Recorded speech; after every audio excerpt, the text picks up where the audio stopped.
Video शुरू होता है तो शुरू में कुछ क्लीशे सी लाइनें बोलनी होती हैं, जैसे मैं बोलूं कि ये चेस देखिए, शतरंज है, सियासत की शतरंज में ऊंट किस करवट बैठेगा, वगैरह वगैरह। पर कब तक आदमी क्लीशे लाइनें बोलेगा? या फिर हो सकता है कि मैं नौजवान लड़कियों से और एक लड़के से बात करने जा रहा हूं तो मैं वो क्लीशे लाइन बोलूं, इंडिया की यंग पॉपुलेशन कितनी है, थोड़ा सा डेटा आपकी तरफ फेंक दूं, उससे आपको लगे कि सौरभ द्विवेदी को तो बहुत पता है, जबकि कुछ नहीं पता है। कई चीज़ें आदमी इंट्रो के लिए रट लेता है। मुझे सिर्फ इतना पता है कि मैं इन लड़कियों से और लड़के से बात करूंगा, थोड़ा सा इनकी दुनिया में दाखिल होने की कोशिश करूंगा।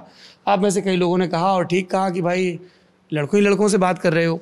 या जैसे मेरी टीम में एक बहुत कमाल की लड़की है प्रतीक्षा, तो हम लोग क्या करते थे, जब ललन टॉप शुरू हुआ था तो राइटिंग की प्रैक्टिस के लिए हमें एक असाइनमेंट दिया करते थे, जिसमें हम टीम को कभी एक सेंटेंस बोल दिया करते थे या एक थीम दिया करते थे, और उन्हें 5 मिनट के अंदर उस पर स्टोरी लिखनी होती थी। So the idea behind that practice was कि आप कितने जल्दी कितने लेयर्स को एक्सप्लोर कर सकते हो अपने इमेजिनेशन के, कि ये स्टोरी कहाँ जा सकती है। मतलब अ वर्ड और a sentence can trigger so many thoughts. तो उस दिन एक दिन असाइनमेंट दिया, तो उसमें मैंने एक सेंटेंस बोला, कितने आदमी थे। ठीक है, अब कितने आदमी थे पे सबको 5 मिनट के अंदर स्टोरी लिखनी है। अमूमन जो स्टोरी होती थी वो 12, 15, 20 सेंटेंसेस की होती थी।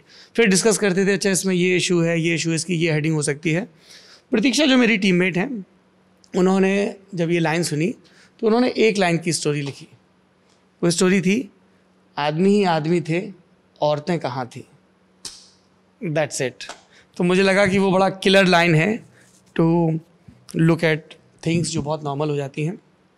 पर दिक्कत ये थी कि we were roaming around in the rural area, तो वहाँ पे आप ऐसा नहीं है कि आप रैंडमली जाके अप्रोच करें। आप में से जो लोग गांव के हैं वो इस चीज़ को समझते हैं।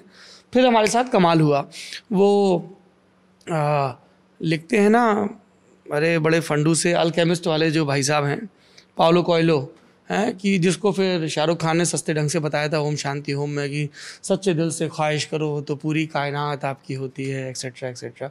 ये शाहरुख खान सुनते ही इतनी जनरेशन बीत गई, लेकिन थोड़ा सा स्पार्क आ जाता है आँखों में। तो हमने सोचा, और फिर हमारी एक व्यूअर का मेल आया और उनका, अरे आप करिए, और हमारी बेटी हैं, उनकी दोस्त हैं, वो आपसे बात करेंगी। तो मैं तो कितने ही हज़ार शुक्रिया भेजूँ उनको।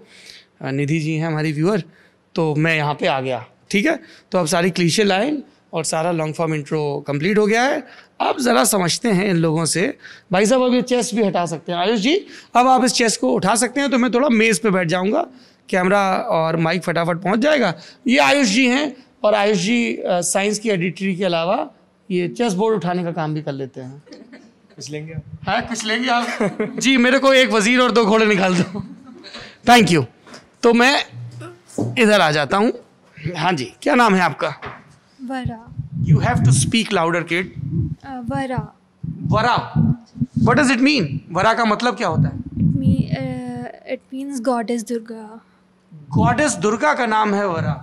It's one of the 101 names she has.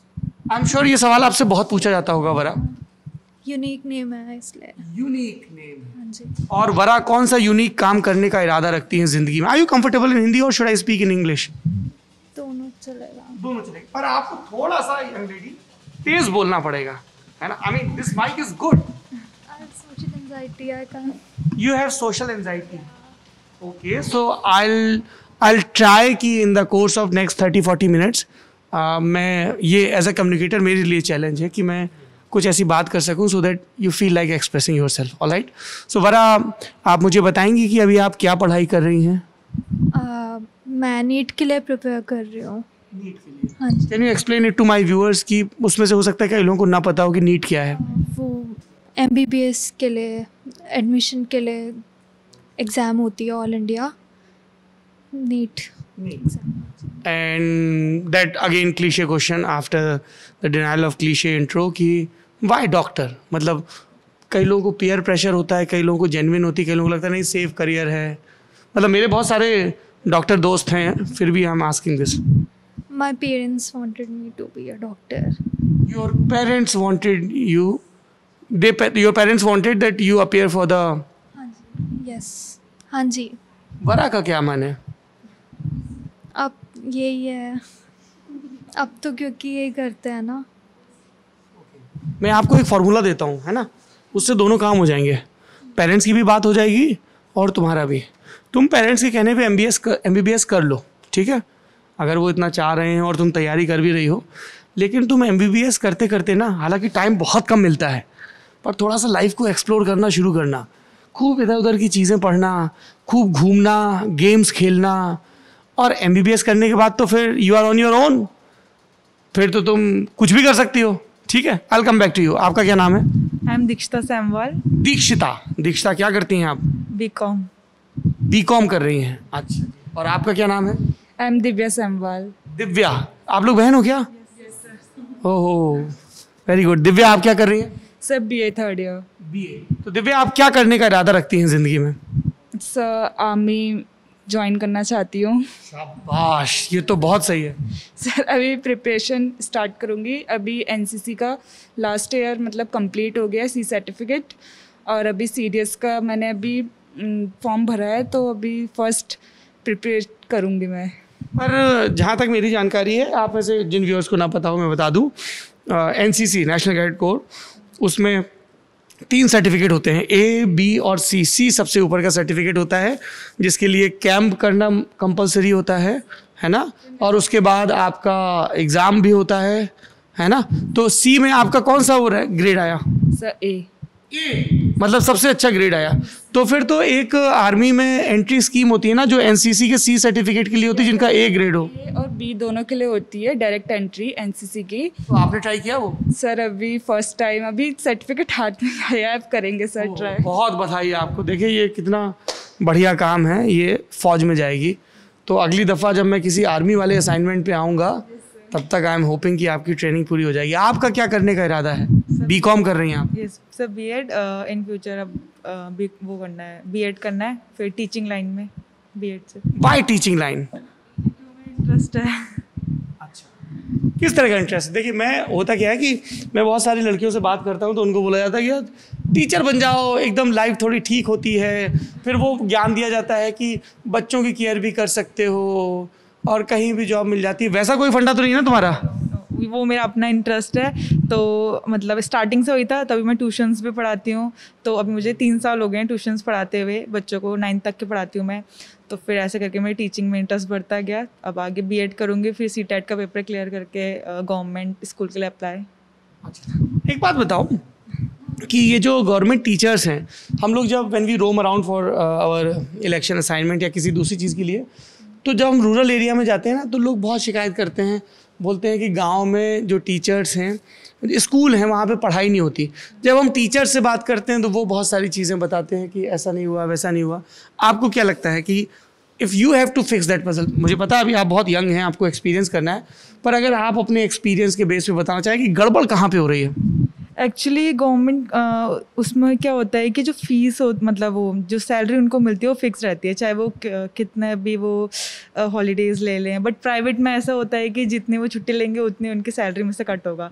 तो जो गवर्नमेंट कॉलेजेस में टीचर्स होते हैं वो इससे टेंशन फ्री हो जाते हैं कि हमें मतलब छुट्टी लेंगे तो फीस सैलरी कटेगी, तो वो उस चीज़ में वो बच्चों पे इतना फोकस नहीं डालते हैं पढ़ाई में। तो मे बी ये रीज़न हो सकता है। कह रही है लड़की कि मास्टरों का KRA फिक्स हो, लगातार रिव्यू हो और परफॉर्मेंस के बेस पे सब चीज़ें डिसाइड हो। आपका क्या नाम है? अपेक्षा। अपेक्षा, क्या करती हैं अपेक्षा आप? मैं आई am in 2nd year, English honours कर रही हूँ। इंग्लिश ऑनर्स 2nd ईयर, आगे क्या करने का इरादा है अपेक्षा का? I want to give exam for embassies या। थोड़ा और डिटेल में बताएंगे? बहुत सारी लड़कियां होंगी जो शायद इस फील्ड को एक्सप्लोर करना चाहती होंगी और अपेक्षा को सुन के कर पाए। Embassies as in it's a government job. Like हम लोग की एम्बेसी, इंडिया की एम्बेसी बाहर की कंट्रीज़ में होती है। अब जैसे दिल्ली में ब्रिटिश हाई कमीशन की एम्बेसी है, और भी बहुत सारी एम्बेसीज़ हैं दिल्ली में। Like particularly our small home in different countries, like we can अपना अपना कल्चर वहाँ एक्सप्लोर कर सकते हो। और जैसे बहुत सारी चीज़ें होती हैं, वेदर इट बी पासपोर्ट और like NRIs things and everything, ये सारा एम्बेसीज ही संभालते हैं। तो कैसे जॉब मिलती है एम्बेसी में? उसका एग्ज़ाम होता है after my like BA, I am going for MA, I do MA masters, then उसके बाद आई गिव अ एग्ज़ाम। तो मास्टर्स आप इंग्लिश लिटरेचर में करेंगी या इंटरनेशनल रिलेशंस या किसी और? नहीं, BA इंग्लिश ऑनर्स में ही करूँगी। एंड देन उसके बाद एग्ज़ाम दूंगी, जैसे नीट होता है या जेई मेंस, ऐसे एम्बेसी के लिए भी एक पर्टिकुलर एग्ज़ाम होता है, वो दूंगी। ग्रेट। आपका क्या नाम है? संजना सक्सेना। संजना, क्या करती हैं संजना आप? Second year BSc economics. BSc economics, ये तो मैं I am gonna sound very बुद्धू, पर BSc इकोनॉमिक्स थोड़ा समझाइए। मतलब हमने सुना है कि BSc साइंस में होता है, दिस बैचलर ऑफ साइंस, और इकोनॉमिक्स हम लोगों को BA वाले कोर्स में पढ़ाया जाता है। जैसे हमारे JNU में भी जो इकोनॉमिक्स की पढ़ाई करते हैं, CSP में, centre for economic and statistical planning या स्टैटिकल प्लानिंग, पता नहीं क्या होता है वो, तो वो MA होता है, BA होता है, पर आप BSc कर रही हैं, कैसे? हाँ जी, BSc इकोनॉमिक्स रिलेटिवली काफ़ी न्यू स्ट्रीम है एंड आई थिंक ऑलमोस्ट सारे colleges don't offer you BSc economics, but it's hard core economics.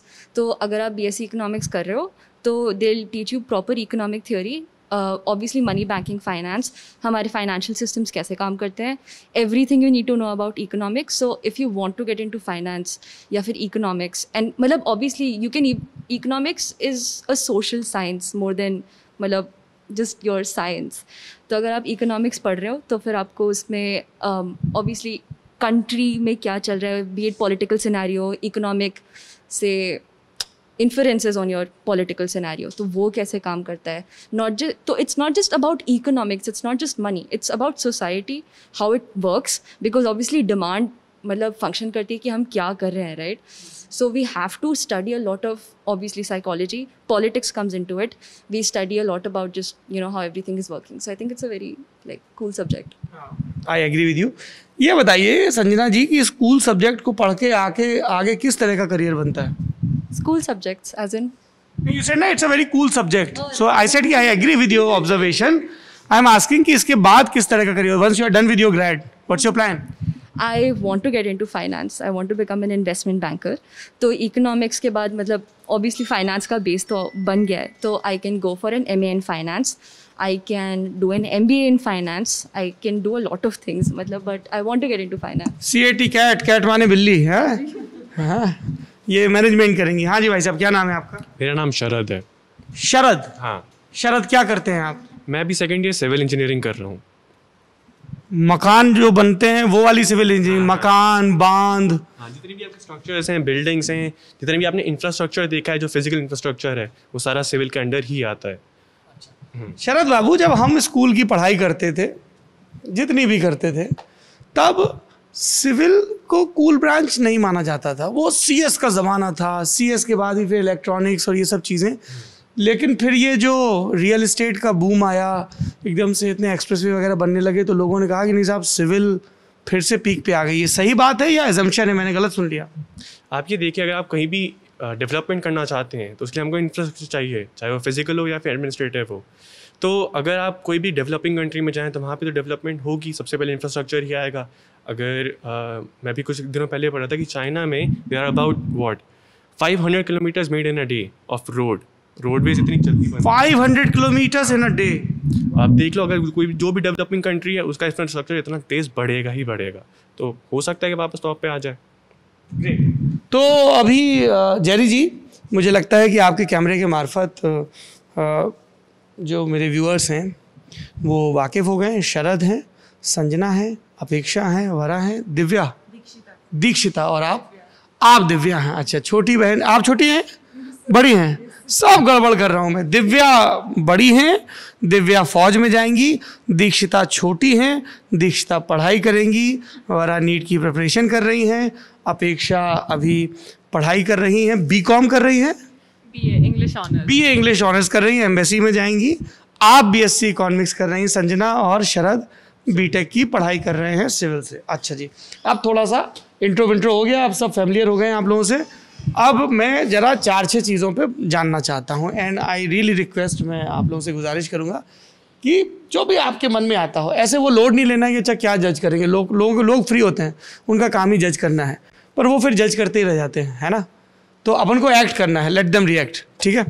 मैं पहला सवाल ये पूछना चाहता हूँ कि हाउ इज़ इट, ऐसे आप लोग बहुत सुनते रहते हो ना, यंग इंडिया, इंडिया की यंग पॉपुलेशन ये करेगी वो करेगी। आप लोग जब अपनी करियर चॉइसेस करते हो या कुछ और सोचते हो, तो क्या इस तरह का कुछ प्रेशर रहता है कि मतलब मैं शायद क्लियर नहीं कर पा रहा हूँ लाइफ में पहली बार अपने सवाल को. How is it being in your 17, 18, 19, 20 वाला फेज? स्कूलिंग हो गई आपकी? हाँ जी हो गई है. तो फिर आपको MBBS में कौन सा कॉलेज चाहिए?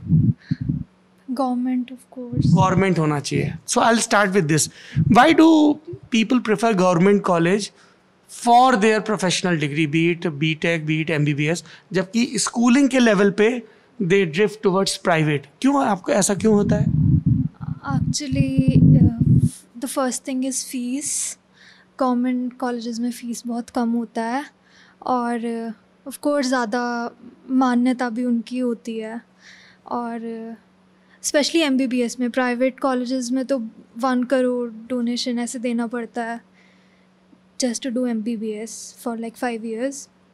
और बीच में और भी पेमेंट करनी पड़ती रहती है, उनको देना ही पड़ता रहता है प्राइवेट कॉलेजेस में. पर गवर्नमेंट में तो ऑफ कोर्स कम फीस में हो जाता है, तो ज़्यादातर बच्चे दे प्रेफर कि गवर्नमेंट कॉलेजेस ही मिले उनको. और प्रॉफ भी सॉलिड होते हैं वहाँ के? हाँ जी. आपने कभी किसी ऐसे लोगों से बात की है जो अभी हाल फिलहाल में डॉक्टरी पढ़ के आए हों, कोई सीनियर हो? आपके पेरेंट्स भी डॉक्टर हैं क्या? No, my Nana is. तो अच्छा, जब अभी तो बहुत प्रेशर होगा, नीट का एग्ज़ाम तो बहुत मुश्किल होता होगा.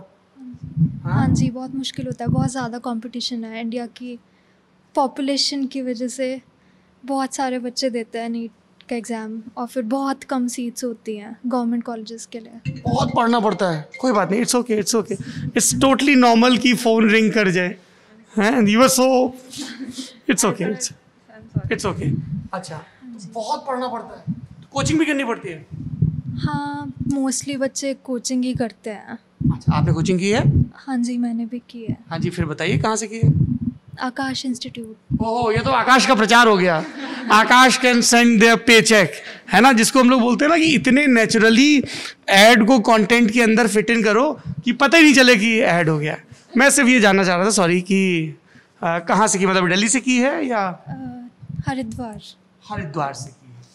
तो अच्छा ये बताओ, फिर आपको चिल करने का टाइम मिलता है नीट की प्रिपरेशन करते हुए? हाँ अगर करना चाहे कोई तो चिल भी कर सकता है. कैसे चिल करते हो आप? टाइम मैनेजमेंट चाहिए. Oh, that sounds interesting. Give me some tips of time management, young lady. Sleep early, wake up early, तो उससे हो जाता है सब. फ्रेश रहते हैं ना हम, तो मतलब टाइम टेबल सेट करो. और मैंने बहुत टाइम टेबल बनाया जब मैं पढ़ता था ना. अगर अकॉर्डिंगली चलोगे तो हो जाएगा. वो कहाँ पाता है बड़ा, वो तो होता है. मैं आपको बताता हूँ, जब मैं छोटा था, मतलब इतना भी छोटा नहीं था, ठीक ठाक बड़ा भी था, man I was preparing for my board, ऐसे डांट पड़ती थी घर वालों से, पढ़ाई करो एकदम. तो सबसे पहले पता है, कॉपी लेके बैठता था, टाइम टेबल बनाता था. मतलब मैंने अपने बोर्ड में कम से कम 28-30 टाइम टेबल बनाए होंगे, है ना. तो टाइम टेबल बनाया कि 4 बजे उठूँगा, ये करूँगा, 5 बजे फिर वॉक पे जाऊँगा, फिर ये ब्रेकफास्ट, फिर ये, ऐसे करके बहुत अच्छा टाइम टेबल बनाता था. फिर थोड़ी सी सफाई कर लेता था कि भाई कल से तो एकदम बढ़िया से शुरू करना है. और फिर वो 2-3 दिन बाद वो जो टाइम टेबल था उसको ढकना पड़ता था. ऐसे बुरा लगता था देख के, यार नहीं हो पा रहा है. How do you manage? MBBS वालों को, मतलब जो नीट प्रिपेयर कर रहे हैं उनको करना ही पड़ता है, मतलब टाइम टेबल फॉलो. आप तो बुरा फील करा रहे हो, हमने MBBS नहीं किया, मतलब इसलिए सब गड़बड़ हो गया. नहीं बहुत वो होता है ना प्रेशर पढ़ाई का भी, और सारा टाइम पढ़ते पढ़ते भी नहीं हो पाता. थोड़ा चिल करने का टाइम तो चाहिए ही होता है. फिर क्या आप गाने सुनते हो?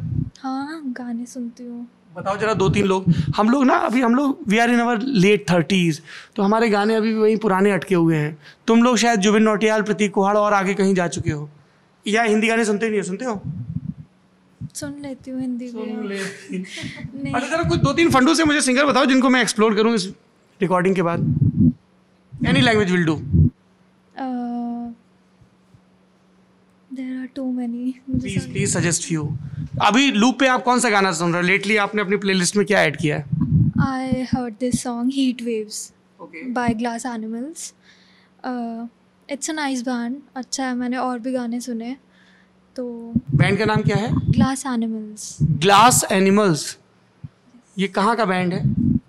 आई मीन US? अमेरिकन या Probably you haven't googled it yet. No. Heat Waves, Ayush ji note करिए, आज जब हम यहाँ से जाएंगे तो हम गाड़ी में वरा का बताया हुआ हीट वेव्स, ये गाना है ना, ग्लास एनिमल बैंड है।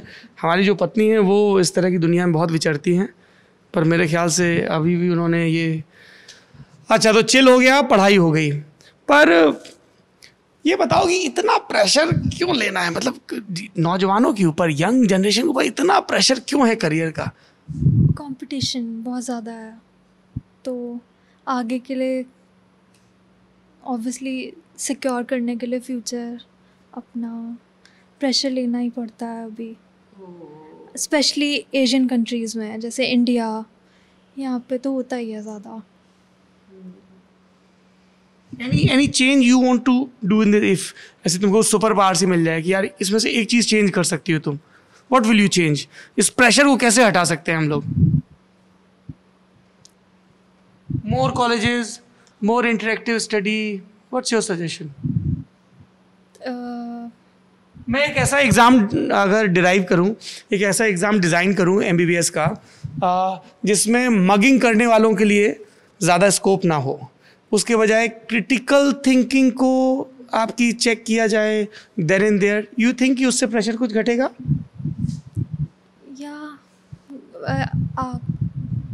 एक तो एजुकेशन पॉलिसी इंडिया की, it needs to be changed.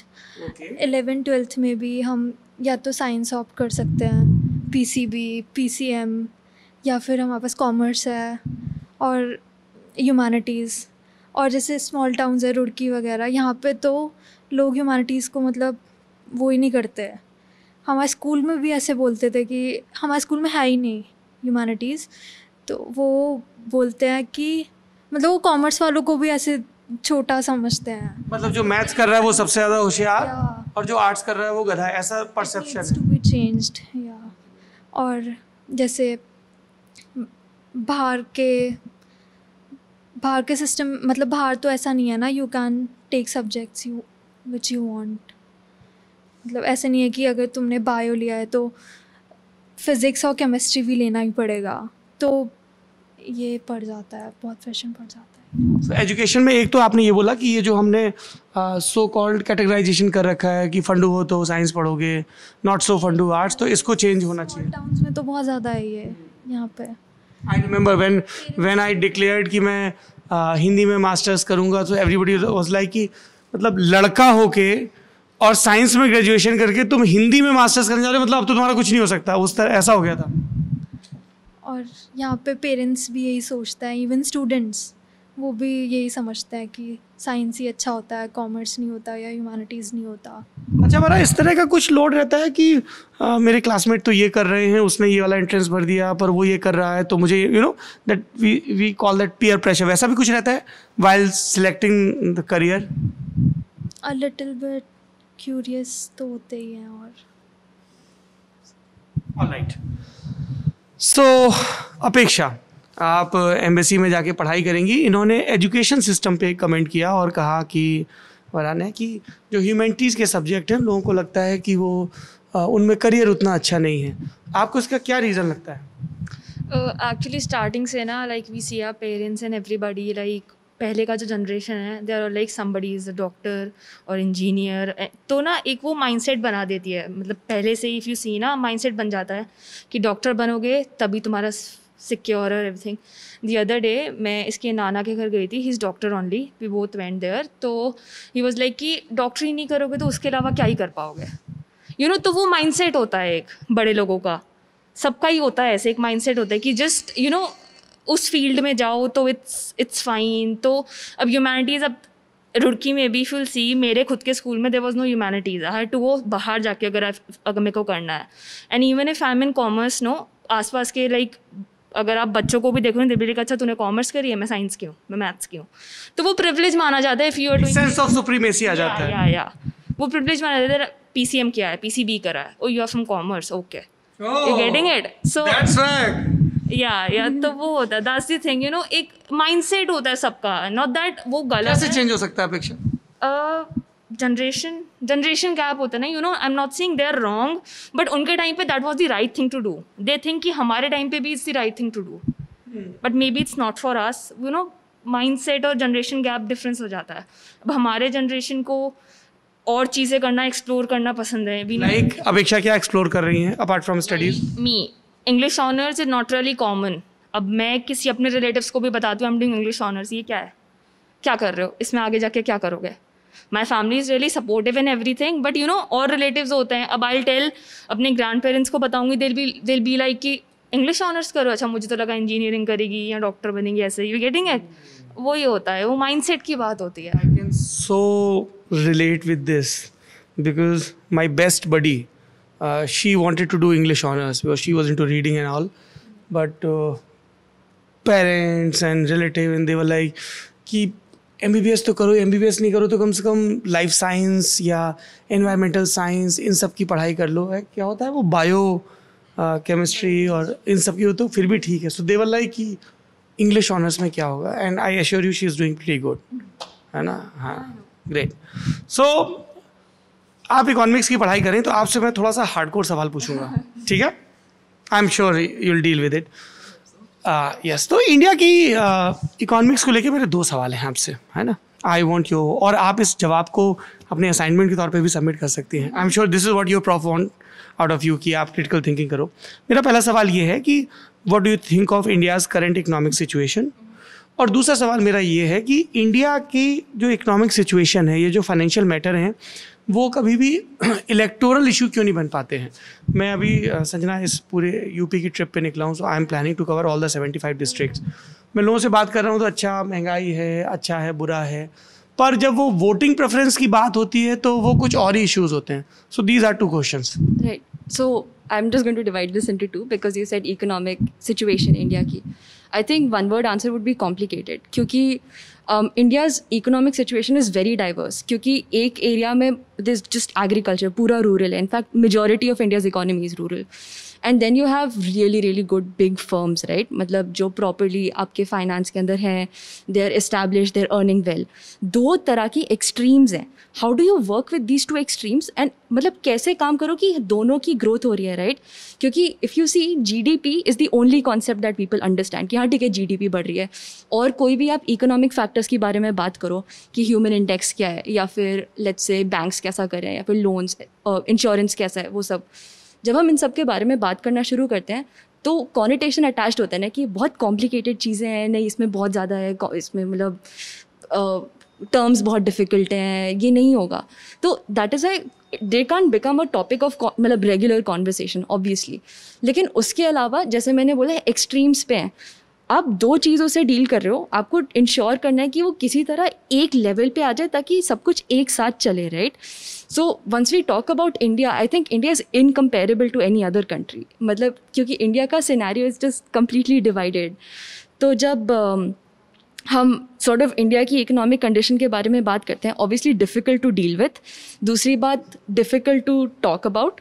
तीसरी बात मतलब ऑब्वियसली क्योंकि रूरल इकोनॉमी जब है रूरल इकोनॉमी जब है, सो आई थिंक उसके हिसाब से yeah, no, I was just a little distracted, I'm sorry. No, absolutely, that's fine. So I think that those 2 extremes really have to be dealt with, and I don't think people can मतलब ठीक से उसके बारे में details में कैसे बात करनी है वो हम बात नहीं कर पाते. मैं अभी इकोनॉमिक्स में डिग्री कर रही हूँ, एंड इवन दो 12th में आई हैड इकोनॉमिक्स, बहुत सारे ऐसे कॉन्सेप्ट्स हैं जो एक्चुअली डिफ़िकल्ट टू ग्रास्प है कि जीडीपी कैलकुलेट कैसे होता है, हम क्या कर रहे हैं, हम मतलब क्या चल क्या रहा है, that's very difficult to understand. And in terms of your second, तो मतलब obviously India's economic condition as a whole is difficult to deal with obviously, but then मतलब तभी है ना कि हम क्योंकि if you see our political system also, जो हमारा एडमिनिस्ट्रेटिव लेवल्स है बहुत सारे हैं, so it's a good thing, we can reach सबसे लाइक नीचे and we can get in to the things. लेकिन systems don't work as we want them to, obviously. But उसके अलावा भी your second question was?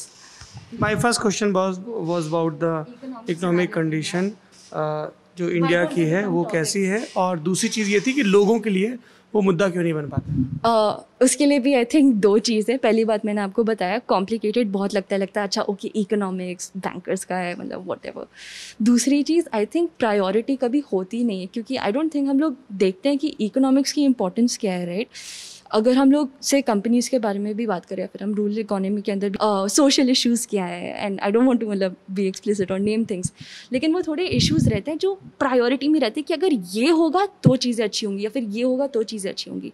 We don't get into details. तो हमारा कभी neutral view नहीं रहता कि अगर हम इकोनॉमिक्स के बारे में बात करें कि हम यहाँ पे ये शायद एलोकेशन क्या हुआ, या फिर हमने कभी बजट ठीक से पढ़ा नहीं, हम लोग कहते हैं हाँ अच्छा ठीक है बजट हो गया, मे बी कोई हेडलाइन आ गई budget is bad for companies, that's it. मतलब उसके आगे क्या है, we don't really discuss no कि व्हाट कैन दिस मीन, ये यहाँ पे क्या हो सकता है, फिर यहाँ पे कैसे घुस सकते हैं. ऐसा कभी भी नहीं होता. हम लोग जब कॉन्वर्सेशन करते भी हैं कि हाउ कैन थिंग्स इम्प्रूव, वो प्रायोरिटी ही अलग होती है. आप क्वेश्चन ही कुछ और पूछते हो. एक एडहॉकिज्म सा है और सेंस ऑफ बिलोंगिंग नहीं है. I will come to you now. और अभी मैं बिल्कुल गड़बड़ नहीं करूँगा नाम पे. पहले मैं दिव्या के पास जाऊँगा. मेरा आपसे सवाल ये है कि जब हम लोगों से बात करते हैं, लड़कियों से ख़ास तौर पे, तो वो बहुत सारी करियर चॉइसेस की बात करती हैं. आर्मी उनकी करियर चॉइस बहुत कम होती है. हैं क्यों ऐसी, इसकी वजह क्या है? सर क्योंकि लड़कियों को आर्मी में मतलब ज़्यादा वो मान्यता नहीं मिलती है. आर्मी के अंदर ऑफिसर लेवल में मिल जाती है सर, बट उससे अगर डाउन रैंक हो तो सर नहीं. जेसीओ या सिपाही के लेवल पे भी? No sir. सर नहीं. Yes sir. सर बीएसएफ में है, बट बीएसएफ में लड़कियां इतनी सेफ नहीं होंगी शायद. That's your assumption? Yes sir. My suggestion to you is Divya कि हम लोगों को कभी भी कोई ऐसा अजम्पशन नहीं करना चाहिए कि शायद नहीं होंगी, until unless you haven't, क्योंकि हम एक फोर्स की भी बात कर रहे हैं, है ना. तो आई एम श्योर जो वहाँ पे होंगी लड़कियाँ असिस्टेंट कमांडेंट या दूसरे लेवल पे, सिपाही के लेवल पे, हम तो उनको परेड में भी देखते हैं. तो मतलब वो इनिशियल डिफ़िकल्टीज आती हैं, जैसे वो हमने फिल्म में भी देखी थी गुंजन सक्सेना में, वो सारी चीज़ें. दूसरी चीज़ मैं ये जानना चाहता हूँ कि व्हेन यू डिसाइडेड कि आप आर्मी में ऑफिसर बनना चाहते हो, तो आपके और आसपास के लोगों की, आपके फ्रेंड्स की या रिलेटिव्स की कैसी रिएक्शन थी? सर क्योंकि मैं जिस एरिया में रहती हूँ वहाँ मतलब सारी गर्ल्स आर्मी में जाना चाहती हैं. That's so wonderful. Yes sir. तो सर ये हमारी एक टाइप की रेस ही है हम सब गर्ल्स की, क्योंकि हम जिस एरिया में रहती हूँ वो सारे फ्रेंड्स मेरे साथ एनसीसी में भी थे. और हम सारे अभी आर्मी की प्रिपरेशन कर रहे हैं, तो अब देखते हैं कौन होता है. Very good. अच्छा, एक चीज़ मैं और पूछूंगा कि ऐसे बहुत सब लोग ऐसे कंसर्न दिखाते हैं. जैसे मैं वीडियो शुरू होने के पहले आपको बता रहा था कि मैं अभी जानसठ में एक मौलवी से बात कर रहा था, तो वो बोले कि नहीं लड़कियों को तो पर्दा करना ही चाहिए, ऐसा करना चाहिए. सब लोग किसी ना किसी फॉर्म में, यू कैन कम हियर, किसी ना किसी फॉर्म में सब लोग लड़कियों को बताने की कोशिश करते हैं कि लड़कियों को ये करना चाहिए, लड़कियों को ये नहीं करना चाहिए. क्यों है ऐसा? मतलब they can explore now on their own. What do you think about it? क्या सोचती हैं आप? सर ऐसा नहीं होना चाहिए सर, क्योंकि जनरेशन बहुत ज़्यादा चेंज हो चुकी है. अभी लड़कियां मतलब लड़कों से भी काफ़ी आगे जा रही हैं और हर चीज़ में लड़कियां आगे रहती हैं, बट इतना लड़कियों को दिखाते नहीं है जितना लड़कियां होती हैं. और काफ़ी सारे यहाँ पे ऐसे विलेजेस होंगे जहाँ लड़कियों को अभी तक पढ़ाते नहीं हैं. यस सर, अभी तक पढ़ाते नहीं हैं. उनकी मतलब 18 या 16 में सर उनकी मैरिज हो जाती है. सर विलेज वाले करवा देते हैं कि लड़कियों को किचन में ही रहना चाहिए, उनको बाहर नहीं जाना चाहिए. सर हमारे रुड़की में भी काफ़ी सारे ऐसे एरियाज़ हैं जहाँ लड़कियों की मतलब यहाँ मेंटालिटी ऐसी है पेरेंट्स की कि काफ़ी लड़कियों की जल्दी कर देते हैं मैरिज. बट हमारे पेरेंट्स मतलब हमें सपोर्ट करते हैं, हमें बोलते हैं कि तुम अपने करियर पे ध्यान दो. तो सर ऐसे पेरेंट्स सबके होने चाहिए, मैं मानती हूँ. ये तो बहुत इम्पॉर्टेंट चीज़ है कि पेरेंट्स सपोर्ट करें, है ना, और लड़कियों को अपनी करियर चॉइस बना दें. आपने कभी कुछ इस तरह का रिमार्क सुना कि अरे लड़की हो तुम ये मत करो वो मत करो, इस टाइप की चीज़ सुनी कभी आपने? सर क्योंकि हमारी फैमिली में सारी फैमिली के बाहर कभी किसी ने बोला? No sir, no sir. But sir हाँ मेरे फ्रेंड्स के पेरेंट्स हैं ऐसे, मतलब फिर उनको देख के ऐसा क्या बोलते हैं फ्रेंड्स के पेरेंट्स उसको? उनको मतलब बोलते हैं कि अपनी ग्रेजुएशन कंप्लीट फिर मैरिज. मतलब फ्रेंड क्या बोलती है उनको? तो वो उनके तो माइंड में यही रहता है कि हाँ जो पेरेंट्स बोल रहे हैं वही करना चाहिए हमें. तो हम बहुत समझाते हैं, मेरे फ्रेंड सर्कल्स में बहुत सारी ऐसी लड़कियां हैं, उनको समझाते हैं कि तुम अपने मतलब करियर में फोकस करो. तुम अपने करियर में फोकस करोगे तो तुम्हारे लिए अच्छा होगा. तुम डिपेंडेंट किसी पे नहीं रहोगे, इंडिपेंडेंट कहीं भी जा सकते, कहीं भी रह सकते. तो इस वजह से आप मुझे ये बताइए कि ये जो उन्होंने करियर पे फोकस सब बात कही, ये आप तीनों से ही मेरा सवाल है ये हम लोग के सिस्टम में एकदम शादी एक टास्क की तरह क्यों होता है? मतलब सबको बस ऐसे कैसे काउंटडाउन चल रहा है, मतलब शादी कर दो शादी कर दो। शादी क्यों, और कोई काम नहीं है क्या?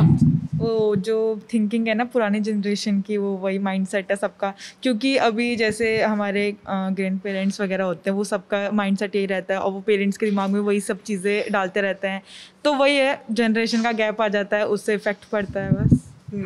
तो आपके क्या ख्याल है शादी को लेके? I want to know what young girls think about marriage.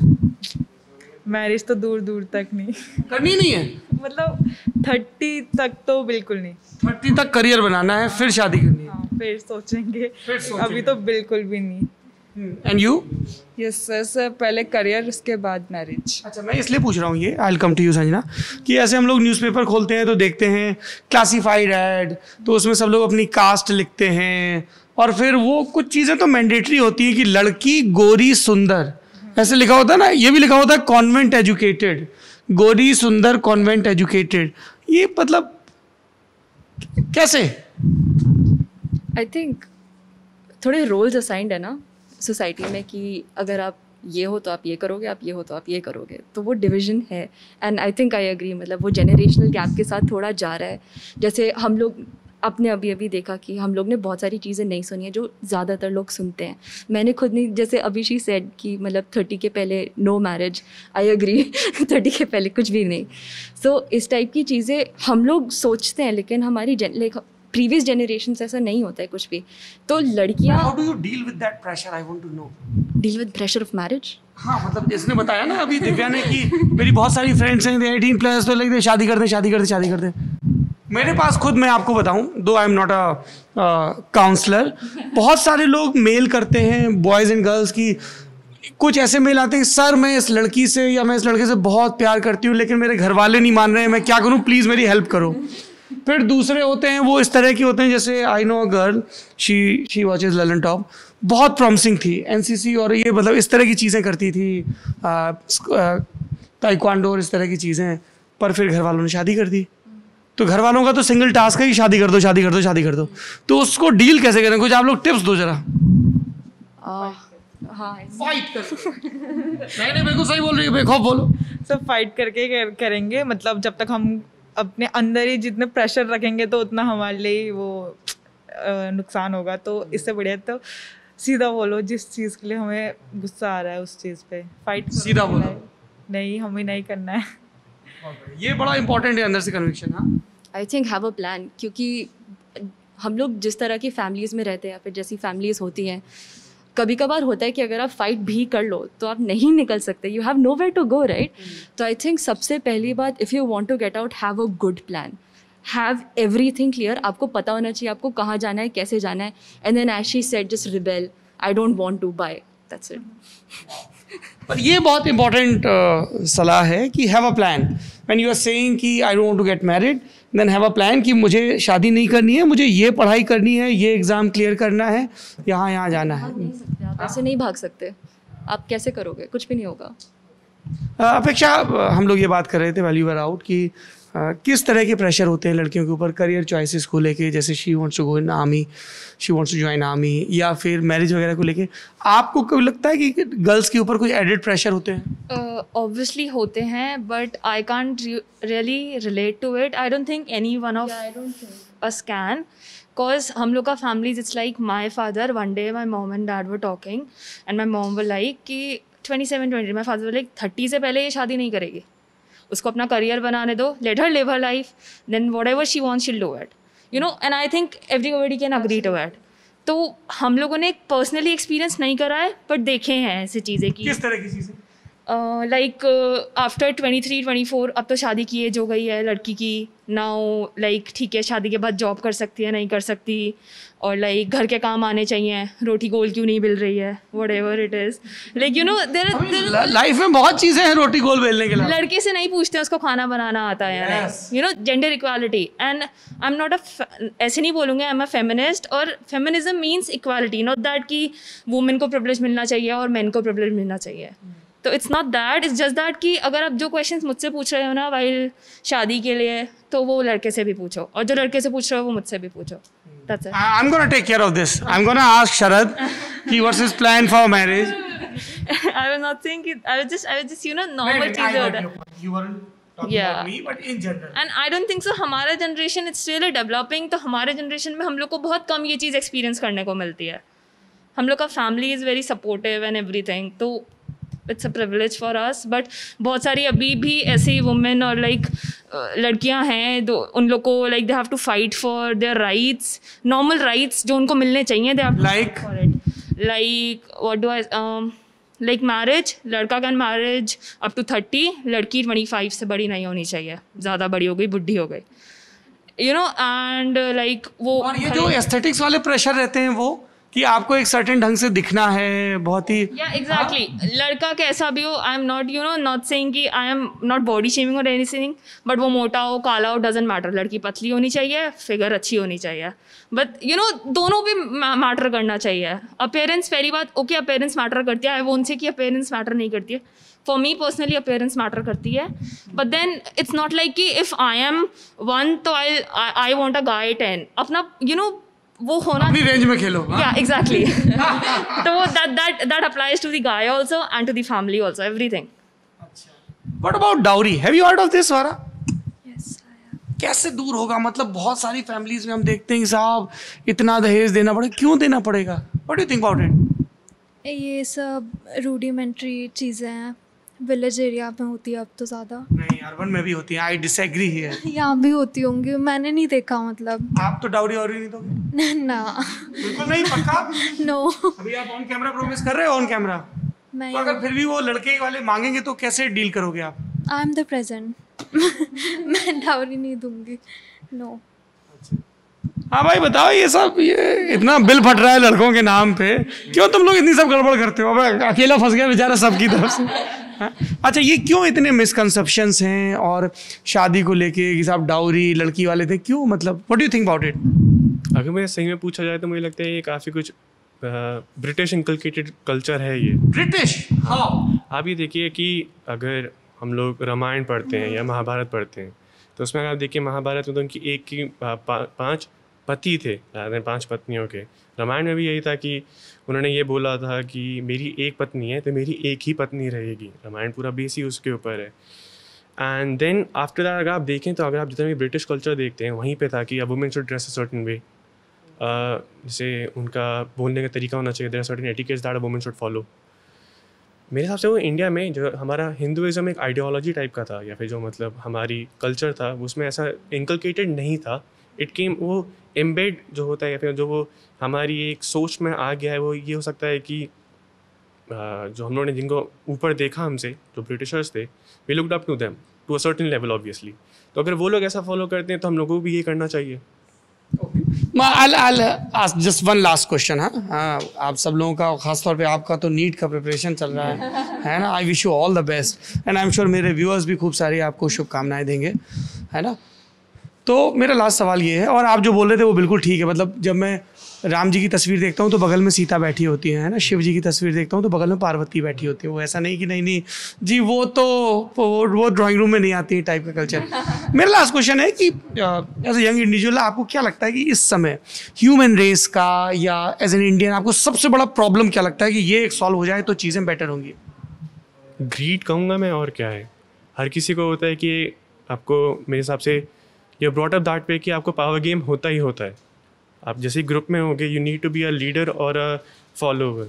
तो वो एक हमारे क्लास मेरे हिसाब से एक ये भी चीज़ हो सकती है कि एवरीबडी चेंजेस मटेरियलिस्टिक थिंग्स, जो मेरे हिसाब से हमारी जनरेशन में काफ़ी हद तक चेंज हो रही है. कि that's a tall claim young man. हाँ, मैं मान सकता हूँ. आप ये देखिए, अगर मेरे भी जितने भी दोस्त हैं अभी, आप में से जितने से भी बात हुई आपकी, आपको लगा कि हम में से कोई भी मनी चेस कर रहा है? मनी चेस करने वाला कोई लगा आपको हम में से? तो ये तो सिंपल सी बात है कि we want peace of life more than money. You want to chase money? She wants to chase money. वो भी उनका, She loves money. तो अगर वो You money want भी lots of money. तो वो उनका एम्बिशन है. हाँ, nothing wrong in it.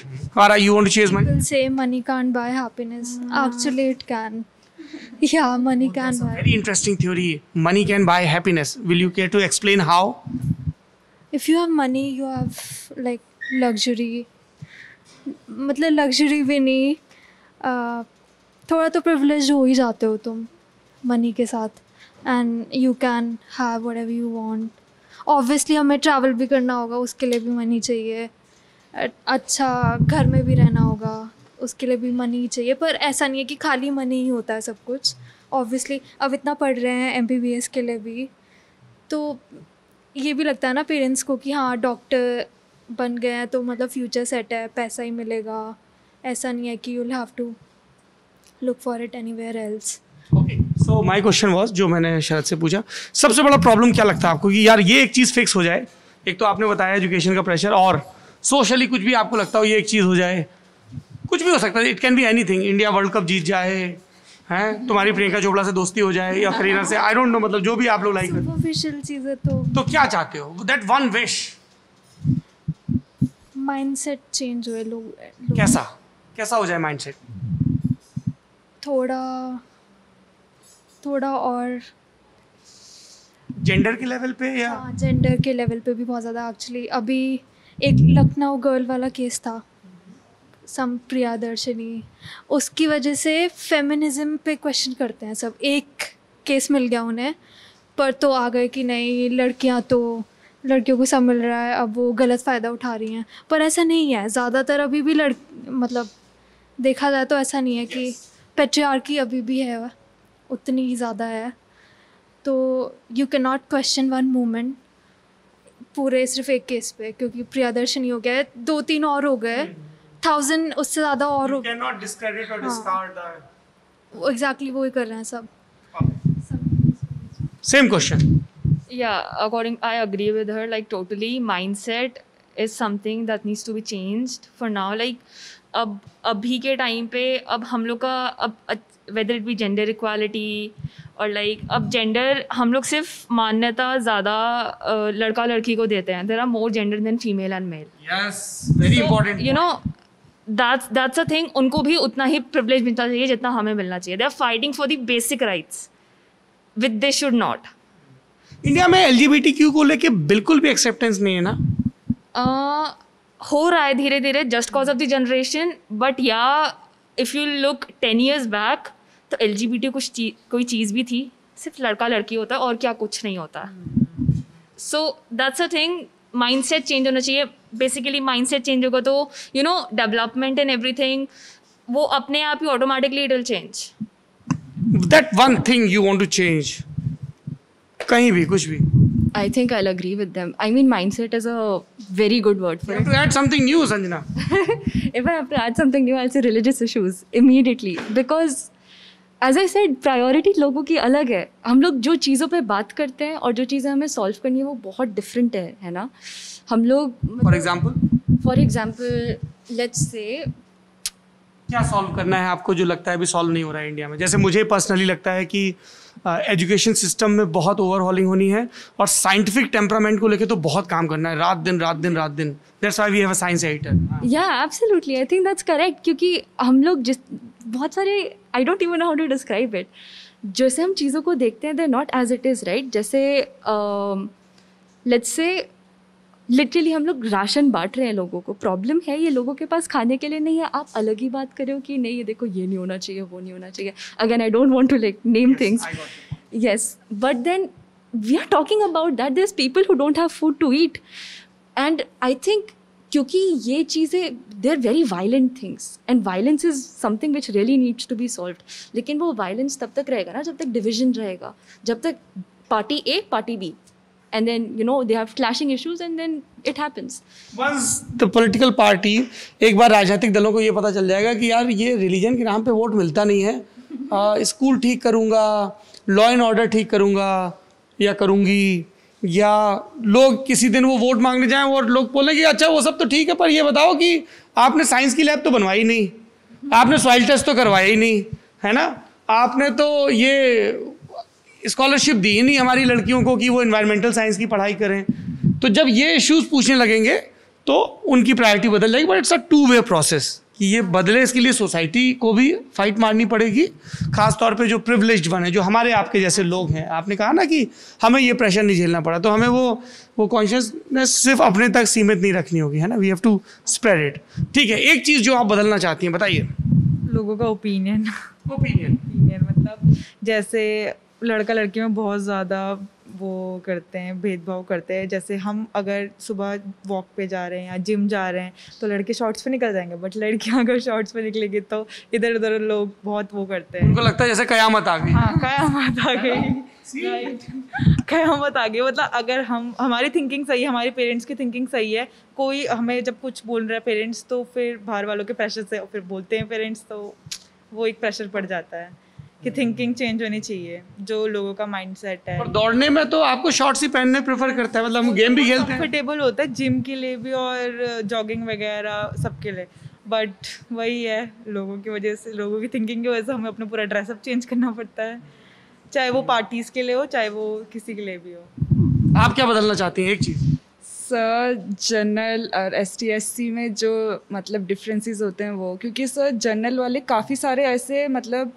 Student होते हैं जिनके 99% आती भी है, बट तब भी उनको मतलब उनकी टाइप की जॉब नहीं मिल पाती है। वो काफ़ी मतलब कोशिश करते हैं बट वो 1 मार्क्स से रह जाते हैं। बट इसी जगह में अगर ST/SC वाले होते हैं तो उनका मतलब हो जाता है सर, 50% में भी हो जाएगा। मैं थोड़ा सा दिव्या यहाँ पे डिसएग्री करूँगा। Probably you need to study more, though by birth I come from general category, कि जो हिस्टोरिकली इनजस्टिस हुआ है, लैंड होल्डिंग या दूसरी चीज़ें, तो इसलिए अफर्मेटिव एक्शन हो, लेकिन सिस्टम ऐसा भी बनना चाहिए किसी के 99% आए हैं तो उसको भी एक जगह मिले। तो आपको एजुकेशन सिस्टम को इतना एक्सपेंड करना पड़ेगा कि SC/ST के जो लोग सोशली पिछड़े हुए हैं उनको एकोमोडेट करने के चक्कर में आप एक टैलेंटेड जनरल वाले को डिसमिस ना करो। ठीक है, so we'll stop this conversation here. ये आप लोगों ने गौर किया होगा कि इसमें बिल्कुल भी मैंने पॉलिटिक्स पे बात नहीं की सीधे सीधे, क्योंकि पॉलिटिक्स पे बहुत बतिया चुके हैं, तो बीच बीच में we want that break. I really wanted to know कि ये जो यंग नौजवान लड़कियां हैं जो ज़िंदगी में अलग अलग ख्वाहिशें पाले हैं, है ना, एकदम गुलजार की तरह बहुत सारे उर्दू के वर्ड्स बोल दिए, हाँ चलेगा, मस्त है। तो ये क्या सोच रही हैं और भाई साहब क्या सोच रहे हैं? उन्होंने बहुत दुरुस्त बात कही। अभी भाई साहब कोई बात नहीं, आप सोचो लड़कियों को कितना ऑड फील होता होगा, मतलब नॉट योर फॉल्ट।